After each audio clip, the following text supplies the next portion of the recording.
il faudrait qu'on en parle. C'est un petit peu comme ça qu'aujourd'hui on vous reçoit donc à la radio. Alors, quelle est cette association justement ? Alors, du coup, l'ACPA, donc c'est une association loi 1901 à but non lucratif qui a été fondée en 2010 par Frédéric Mazarin. Et du coup, en fait, l'ACPA, c'est une association qui a 3 objectifs principaux. Le but, c'est d'aller finalement dans les lycées, de parler des métiers qu'on peut adresser après un cursus dans les grandes écoles nationales. Et donc, le but, c'est de présenter des métiers et à la fois de présenter des façons d'accéder à ces métiers-là et notamment de valoriser les classes préparatoires antillaises. Donc, qu'il s'agisse des classes prépa qu'on a en Martinique ou en Guadeloupe.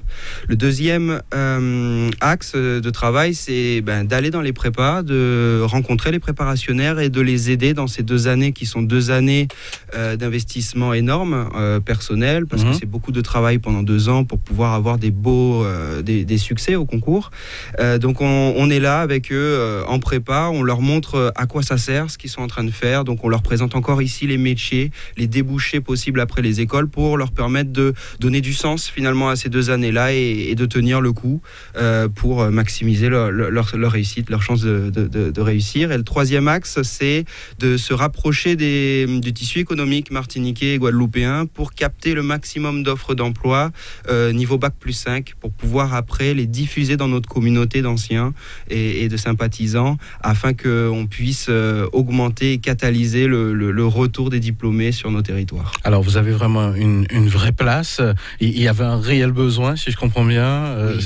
Ça part de votre expérience aussi. Alors tout à fait, ce qui est intéressant avec l'ACPA, c'est qu'en 2010, quand elle a été fondée par Frédéric Mazarin, il était préparationnaire, enfin il venait de terminer sa prépa à ce moment-là, et aujourd'hui finalement les membres actifs de l'ACPA ont grandi, donc l'ACPA a finalement évolué, et aujourd'hui la problématique de l'insertion professionnelle et du retour au pays sont des facettes prédominantes dans nos actions. Donc on a migré d'une association quelque part étudiante au début, vers une association plus large qui permet aujourd'hui d'adresser les problématiques notamment de l'emploi sur nos territoires et de l'attractivité de nos territoires. C'est vrai que nous sommes à l'heure d'Internet où tout va vite et pourtant on se rend bien compte que malgré tout on peut ne pas disposer de toutes les informations ou encore d'avoir des interlocuteurs. Je crois qu'on en a encore besoin jusqu'à maintenant. Tout à fait. Alors sur sur les parcours CPGE, donc classe préparatoire aux grandes écoles, il y a beaucoup d'informations disponibles sur Internet. Les parents peuvent taper faire des recherches sur Google et s'informer. Le problème, c'est quelque part un problème de projection et d'incarnation. C'est-à-dire que nous, par notre message, par notre présence et par nos témoignages, on incarne différemment le message qui est porté nationalement. C'est-à-dire qu'on permet... Vous l'avez un peu expérimenté aussi. Exactement. Ouais. Histoire de ne pas retrouver, par exemple, qu'une image... Enfin, faut que les gens puissent se dire « Ah oui, des Antillais ont pu le faire, des Antillais ont réussi. » Et donc, ce message-là que je peux trouver sur Internet, il m'est également adressé. Voilà. Le but, c'est de permettre aux jeunes de se projeter finalement dans des métiers. Ouais, c'est vrai, puisque on peut comprendre quand on sort des écoles comme ça, on part à l'aventure, on se retrouve un petit peu seul, un petit peu isolé. Donc, je suppose que toutes ces choses-là sont mises en place pour aider un petit peu à insérer tout le monde. Tout à fait. Tu parlais du digital, du fait qu'aujourd'hui, on soit tous connectés les uns et les autres. Et d'ailleurs, l'ACPA, c'est une association qui fonctionne de façon dématérialisée, puisqu'on a, on est une bonne dizaine de membres actifs ici en Martinique, donc tous des profils de personnes parties étudier et rentrer au pays pour contribuer à nos économies. Mais on a aussi un gros effectif finalement des membres actifs qui ne vit pas aujourd'hui ni en Guadeloupe ni en Martinique. Et par exemple, on a des membres actifs qui vivent à Londres, qui vivent à Paris. Donc ça fait un réseau très intéressant. C'est ce qu'on fait. Et on a beaucoup d'initiatives aussi qu'on porte à l'extérieur de nos territoires pour permettre de créer des moments d'échange dans la diaspora finalement, des moments d'échange et de rencontres. Le but pour nous, c'est du coup d'être présent et ça prend la forme par exemple à Paris ou à Londres, d'after work. On en a fait également en Espagne, donc à Barcelone l'année dernière. Enfin, à chaque fois qu'on trouve des membres actifs qui veulent porter des initiatives ailleurs, on essaye donc du coup de créer des événements où en profite finalement pour ramener les Antillais de la diaspora et de les inviter pour qu'ils puissent nous rejoindre, nous connaître et puis également favoriser l'émergence d'opportunités. Voilà. Alors, un jeune qui veut faire des études supérieures ou qui veut faire une prépa, il se renseigne, donc il se dit tiens, il y a cette association, donc ça intéresse qui en gros justement? Alors c'est intéressant, ça intéresse les parents aussi des fois d'avoir des informations. Ça arrive que les parents vous contactent directement. Tout à fait. Que ce soit pour des jeunes en quête d'informations complémentaires ou que ce soit finalement des préparationnaires qui nous connaissent et qui disent je vois que mon fils ou ma fille lâche un peu, parce que c'est compliqué ces 2 années de prépa, et donc du coup on peut être là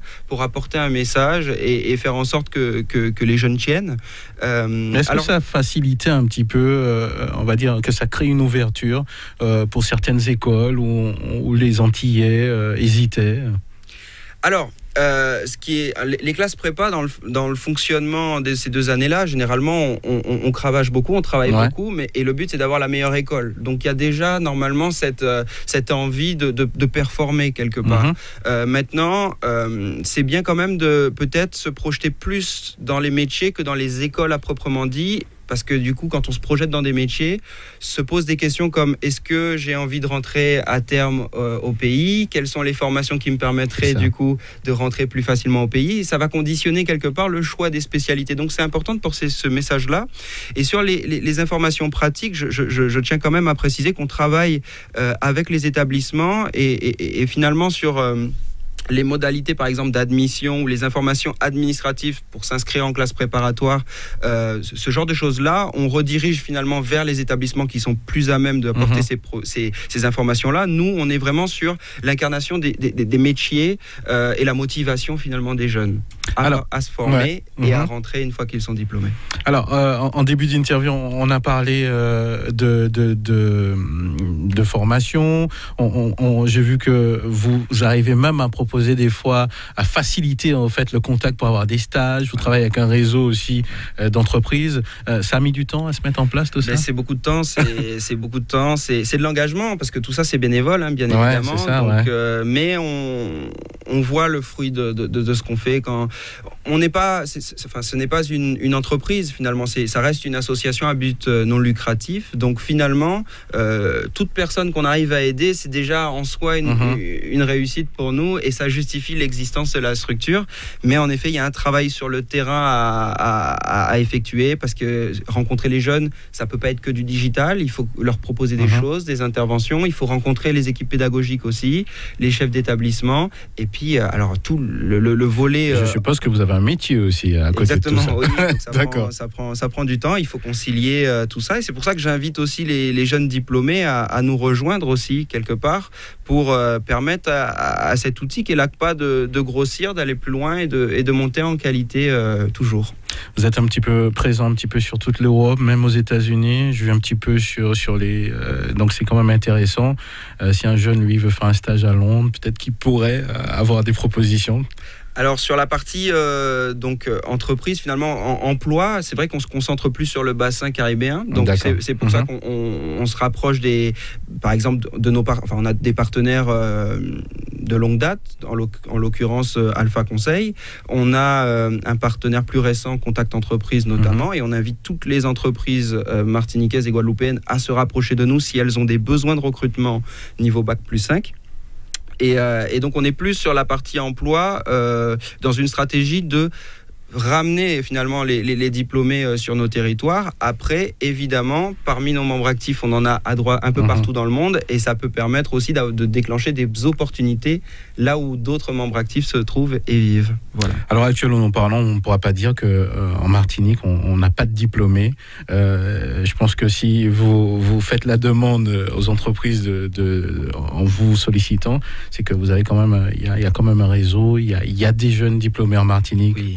Il faut le dire. Oui. Surtout, oui, il y en a beaucoup et je pense que pour côtoyer pas mal les chefs d'entreprise, ou les responsables dans des postes d'encadrement dans les entreprises. C'est vrai qu'il y a cette volonté-là aujourd'hui de miser sur la diaspora qui est partie se former, étant donné que quand on recrute un Antillais, généralement il va rester en fait sur place et ça permet de... Et comment les faire revenir? C'est une bonne question, je ne sais pas si peut-être que vous n'avez pas la réponse. Ça c'est le dossier du moment justement. Oui, alors forcément il faut rendre le territoire plus attractif, il faut améliorer les postes, les conditions d'embauche tout simplement, les process aussi de recrutement qui parfois sont pas tout à fait optimisés localement. Je pense qu'il faut surtout que chaque entreprise se dise qu'il ne faut plus décevoir finalement les jeunes et les moins jeunes diplômés qui pourraient revenir, qui ont cette volonté de revenir, parce qu'en fait, si on continue de les décevoir, ils vont finir finalement par ne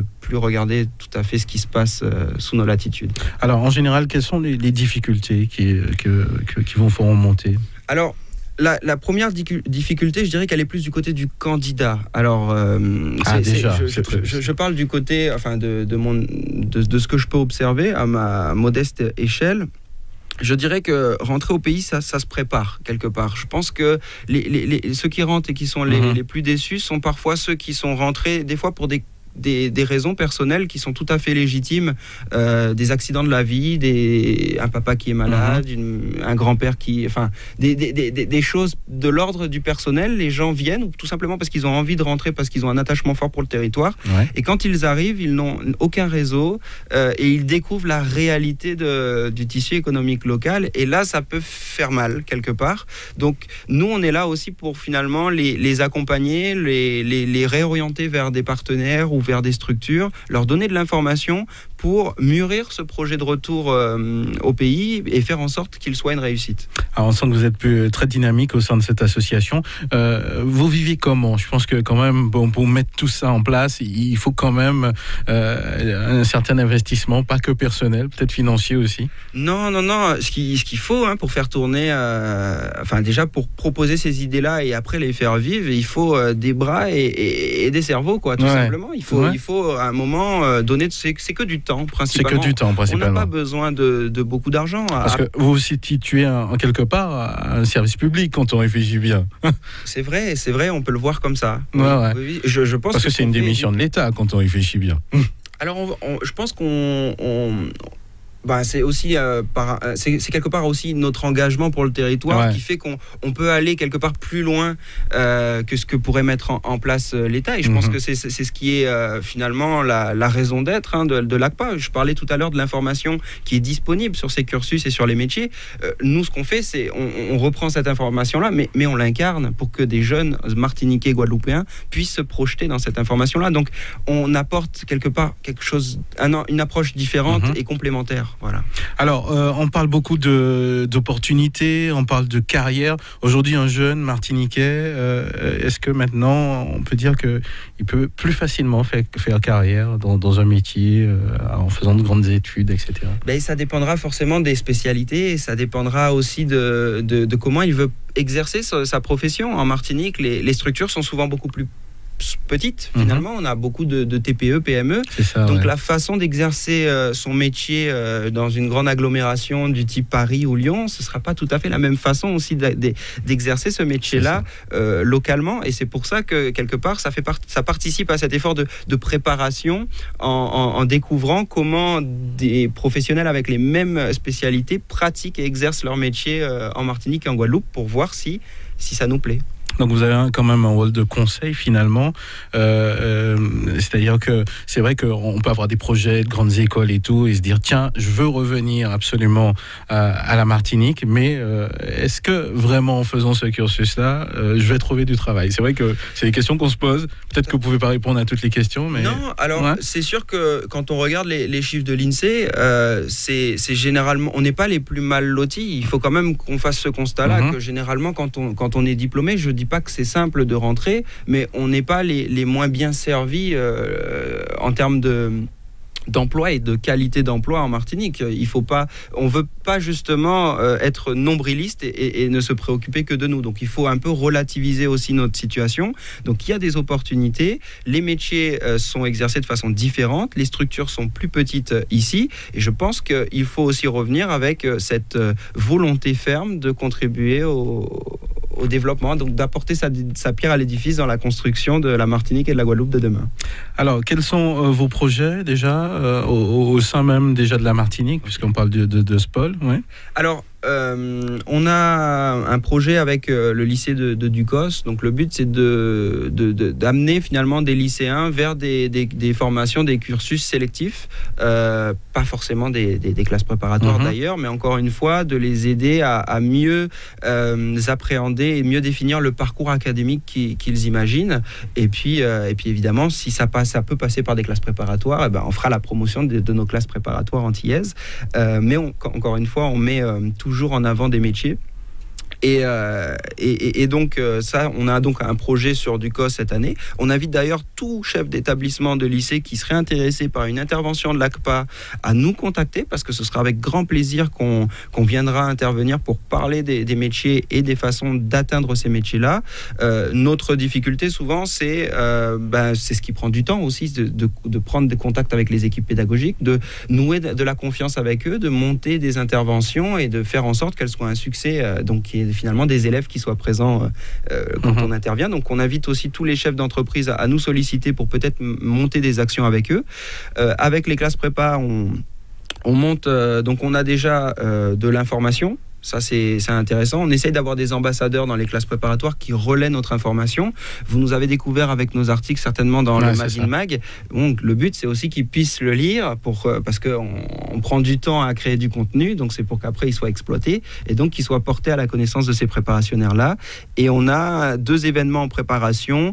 Donc, ce sera à la fois en Martinique et en Guadeloupe. Donc, il y aura 2 dates.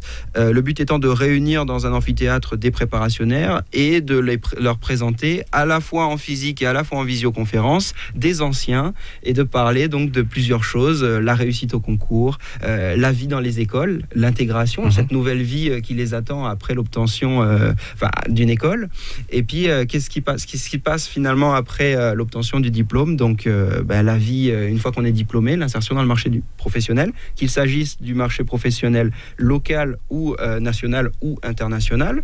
Et puis on parle aussi donc du retour au pays et de l'entrepreneuriat local, parce qu'on a aussi évidemment cette volonté-là de montrer que des jeunes rentrent, pas seulement sous un format, sous le canal du salariat, mais aussi sous le canal de l'entrepreneuriat. Et donc on a des jeunes, des anciens des classes prépa ou des bac plus 5, Master 2 qui sont revenus et qui font de belles choses, et c'est ce qu'on met d'ailleurs en valeur dans nos magazines. Alors parmi ces anciens justement, est-ce qu'on peut citer des métiers forcément ou des fonctions ?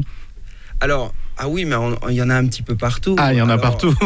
Je sais pas si C'est vrai que je crois que des fois, on se rend compte que les jeunes ont besoin de motivation, ils ont besoin de voir que il y en a qui réussissent et qu'ils sont là physiquement, donc ça existe. Oui, il y en a beaucoup dans des métiers tellement divers et variés. Ouais. Alors, il y a beaucoup de jeunes qui rentrent après une école de commerce, par exemple, pour faire de la finance d'entreprise, parce qu'il y a beaucoup de...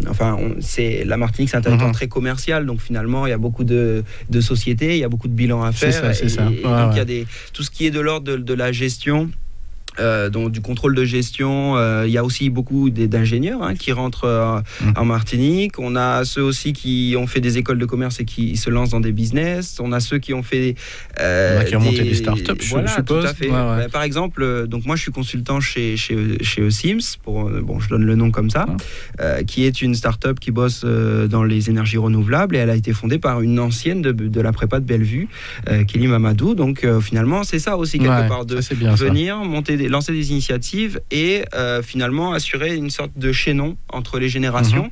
Ce qui est aussi important de dire, c'est que je parlais du fait qu'on ne soit pas nombriliste. Derrière, quand on crée des opportunités, il faut voir ce retour des jeunes qui se lancent dans l'entrepreneuriat comme un vecteur d'emploi aussi. Donc le but aussi, c'est de donner du travail au reste de la population. Et donc c'est pas qu'avec des bac plus 5 qu'on va monter des choses intéressantes. Donc quelque part, il faut voir qu'il y aura un effet boule de neige, et c'est ce qu'on essaye de déclencher.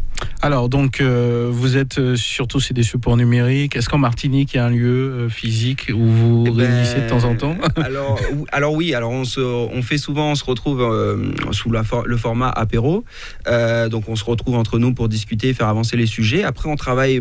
Ça, c'est un peu un paradoxe en Martinique, c'est que le public est jeune, donc le public souvent est sur sa première ou deuxième expérience professionnelle, et souvent c'est le moment où les entreprises demandent beaucoup finalement aux jeunes. Donc même si le territoire martiniquais est extrêmement petit, on trouve quand même rarement l'occasion de se retrouver tous ensemble, et donc ça prend plutôt la forme de visioconférence entre nous. Et d'ailleurs, ça permet à ceux qui sont au Luxembourg, à Londres ou à Paris et qui sont dans l'association de participer à ces réunions-là. Donc on est plutôt digital, bien qu'on soit sur un territoire petit, mais donc quand on se retrouve, on en profite plutôt pour faire des after-work et inviter toutes les personnes de notre communauté qui nous suivent. Alors, donc, on va rappeler les différentes manières on peut vous contacter. Alors oui, du coup, vous pouvez nous contacter avec l'adresse mail suivante, contact@acpa-asso.com. Donc je répète, contact@asso-6 acpa-asso.com, et vous pouvez donc aller sur notre site internet www.acpa-6asso.com. Ça peut intéresser aussi les parents, vous pouvez noter pour les jeunes, puisque on a l'impression des fois que les parents ils sont beaucoup plus engagés des fois au départ, justement pour pour les études comme ça. Alors donc je rappelle que nous sommes en compagnie de monsieur Anicet Zadik, qui est le vice-président de l'association, c'est ça?